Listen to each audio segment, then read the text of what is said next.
ትማሊ ፊልድ ማርሻል ኢትዮጵያ ብርሃኑ ጁላ ነቲ 50 ዓመቱ ሒዙ ዘሎ መጥቃዕቲ ሰሜን እዝ 24 ጥቅምቲ መጀመሪ ኩናት ትግራይ ንምዝካር ብዝብል ዘይተለምደ መደረ ሂቡሎ። እዚ መግለፂ እዚ ካብቲ ዝለዓለ ወተሃደራዊ በዓል ስልጣን ኢትዮጵያ ምውፅኡ ኣብ ዝህሉ ኩነታት ዘሎ ትርጉም ብዙሕን ዕሙቕ ዝበለን እዩ። ክኸውን ዝኽእል ግምታዊ ትንተና ኣብዞም ዝስዕቡ ነጥብታት ከፊልና ኣቕሪብናዮ ኣለና። ዕምቆት ትንተና መግለፂ ፊልድ ማርሻል ብርሃኑ ጁላ እዚ መግለፂ ንዝኽሪ መበል 24 ጥቅምቲ ዝተዋህበ ስሩዕ መደረ ኣይኮነን። ካብኡ ንላዕሊ ፖለቲካዊ መልእኽቲ ዝሓዘለ ንህልው ኩነታትን መጻኢ ዕድል ስምምዕ ሰላም ፕሪቶርያን ዝጥምዝዝ ስትራቴጂካዊ መደረ እዩ። ቀንዲ ድሌታቱ እዞም ዝስዕቡ ክኾኑ ይኽእሉ። ቀዳማይ ህዝቢ ትግራይ ካብ ሕወሓት ንምፍላይ ዝዓለመ ስትራቴጂ ህዝቢ ትግራይ ሓዚኑ እዩ ምባሉ እዚ ቀንዲ ነጥቢ እዩ። ፊልድ ማርሻል ብርሃኑ ሕወሓት ዝፈጸሞ ተግባር ብህዝቢ ትግራይ ተቐባልነት ከም ዘይነበሮ ብምግላጽ ኣብ መንጎ ህዝብን መሪሕነቱን ፍልልይ ንምፍጣር ይፍትኑ ኣለዉ። እዚ ንሕና ጸላእትና ሕወሓት እምበር ህዝቢ ትግራይ ኣይኮነን ዝብል ኣባህላ ንምድጋፍ ዝተጠቕመሉ ስልቲ እዩ። ዕላምኡ ነቲ ሕወሓት ዝመርሖ ግዝያዊ ምምሕዳር ትግራይ ኣብ ውሽጢ ህዝቡ ዘለዎ ደገፍ ንምዝራግን ንዝኾነ መጻኢ ስጉምቲ ፌደራል መንግስቲ ኣብ ልዕሊ ሕወሓት ህዝቢ ትግራይ ከም ዘይቃወሞ ንምግባርን ዝዓለመ እዩ። ካልኣይ ስምምዕ ሰላም ፕሪቶርያ ንምድኻምን መጠንቀቕታ ምሃብን እዚ ሓይሊ እዚ ክሳብ ዘይተመንቆሰ ኢትዮጵያ ሰላም ኣይትረክብን እያ ዝብል ሓሳብ እዚ እቲ ዝኸበደን ኣዝዩ ኣስጋእን መልእኽቲ እዩ። ስምምዕ ፕሪቶርያ ፖለቲካዊ ፍታሕ ንምምጻእ ዝተገብረ ውዕል እዩ። ህወሓት ፈራሚ ወገን ኮይኑ ኣብ ግዝያዊ ምምሕዳር ትግራይ ቀንዲ ተዋሳኢ እዩ። ትርጉሙ ፊልድ ማርሻል ብርሃኑ ነቲ ብስምምዕ ዝተረኽበ ሰላም ከም ዘይኣምነሉን ምንቋስ ሕወሓት ጥራይ ከም መፍትሒ ከም ዝርእዮን የርኢ ኣሎ። እዚ ማለት ኣብ ውሽጢ ሰራዊት ምክልኻልን ፌደራል መንግስትን ነቲ ስምምዕ ከም ግዝያዊ ምቁራጽ ተኹስ እምበር ከም ናይ መወዳእታ ፍታሕ ዘይርእይዎ ሓይልታት ከም ዘለዉ ዘመላኽት እዩ። እዚ ንሕወሓት ግዝያዊ ምምሕዳር ትግራይ ብሰላሕታ ኣይትረኣዩና ሕጂ እውን ከም ጸላኢ ኢና ንርእየኩም ዝብል ቀጥታዊ መጠንቀቕታ እዩ።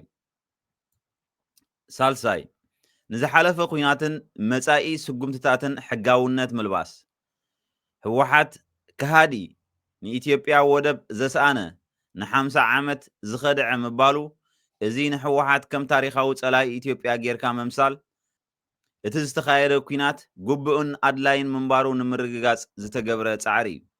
ንመጻኢ ዝጠመተ ነዚ ዛንታ እዚ ምድግጋም ኣብ መጻኢ ስምምዕ ሰላም እንተተበላሽዩ ወይ ኣብ ኣተገባብርኡ ሽግር እንተጋጢሙ እንሆ ቀደም እውን ክሓቲ እዮም ኢልና ነርና ብምባል ንዝውሰድ ዝኾነ ይኹን ወተሃደራዊ ስጉምቲ ምኽንያት ንምፍጣር የገልግል።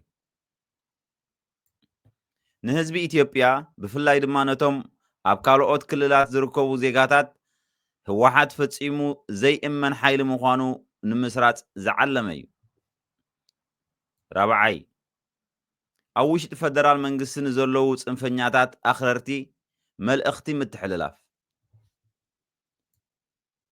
ኣብ ውሽጢ መዋቕር መንግስቲ ኣብ ኣሕመድ ብፍላይ ኣብ ሰራዊትን ሃገራውያን ምንቅስቓሳትን ነቲ ኩናት ብምሉእ ዓወት ማለት ሕወሓት ብምጥፋእ ክዛዘም ዝደልዩ ሓይልታት ኣለዉ። እዞም ሓይልታት እዚኣቶም ስምምዕ ፕሪቶርያ ከም ክድዓት ወይ ድማ ድኻም ዝርእይዎ ኣይሰኣኑን ኣለዉ እውን። ስለዚ መደረ ፊልድ ማርሻል ብርሃኑ ነዞም ጽንፈኛታት ኣኽረርቲ ኣይትጨነቑ፣ መሪሕነት ሰራዊት ሕጂ እውን ንሕወሓት ከም ቀንዲ ጸላኢ እዩ ዝርእዮ ዝብል መልእኽቲ ብምሃብ ነቲ ውሽጣዊ ደገፎም ንምዕቃብ ዝዓለመ ይመስል። ሓምሻይ ንኣተገባብራ ስምምዕ ሰላም ጸቕጢ ምፍጣር ህልው ኩነታት ኣተገባብራ ስምምዕ ፕሪቶርያ ብዙሕ ደረጃታት ነጥብታት ኣለዎ። ጉዳይ ምፍራስ ሰራዊት ትግራይ ዲዲኣር፣ ጉዳይ ምዕራብ ትግራይን ራያን፣ ምውፃእ ሓይልታት ኣምሓራ ገና ኣይተፈትሑን፣ ከምኡ እውን ጽምዶ ዝብል ንፌደራል ዝፍርሕ ጉዳያት ኣሎ። ስለዚ እዚ መግለፂ ንመራሕቲ ኢትዮጵያ ኣብዞም ጉዳያት እዚኦም ብዙሕ ጸቕጢ ከይገብሩን ነቲ ዘለዎም ሓይሊ ኣጋኒኖም ከርእዩ ንምግባር ዝተጠቕመሉ ናይ ጸቕጢ ስልቲ ክኸውን ይኽእል። እንተዘይተጠንቂቕኩም እቲ ምምንቋስ ዝብል ኣማራጺ ሕጂ እውን ኣብ መደብ ኣሎ ዝብል ስውር መልእኽቲ ኣለዎ። መደምደምታ መግለጺ ፊልድ ማርሻል ብርሃኑ ጁላ ካብቲ ንቡር ናይ ዝኽሪ መዓልቲ ዝሓለፈ ብዙሕ ፖለቲካዊ ትርጉም ዝሓዘለ እዩ።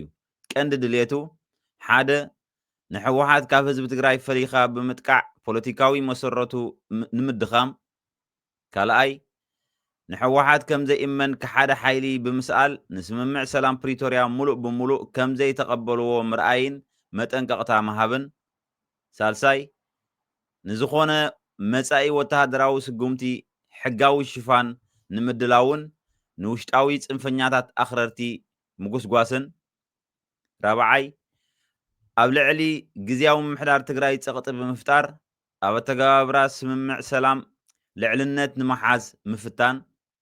በዚ ድማ እቲ መግለጺ እቲ ሰላም ክሳብ ክንደይ ተኣፋፍን ኣብ ክንዲ ኣብ ሓቀኛ ዕርቂ ኣብ ሓይልታት ሚዛን ዝተመርኮሰን ምዃኑ ብንጹር ዘርኢ እዩ።